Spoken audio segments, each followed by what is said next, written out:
ह्याच्यामध्ये ते सत्तेत आलेले आहेत. एकनाथ शिंदे येणाऱ्या काळामध्ये महाराष्ट्राच्या राजकारणात केंद्रस्थानी असतील का?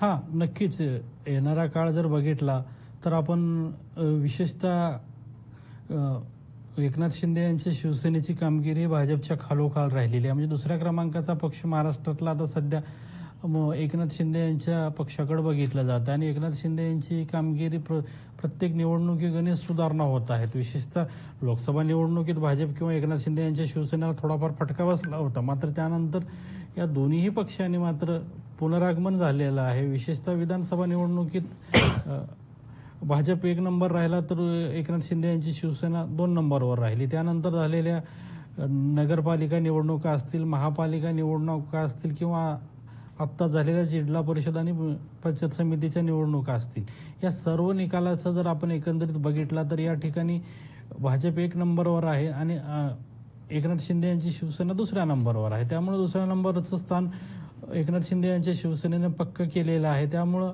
कुठंतरी असं वाटतं की येणाऱ्या काळात जर ते चांगला परफॉर्मन्स त्यांचा राहिला तर ते नक्कीच चांगल्या गोष्टी त्यांच्या पदरात पडतील आणि त्यांना निश्चितच स्कोप आहे किंवा निश्चितच काहीतरी करण्याची संधी या निमित्ताने येईल.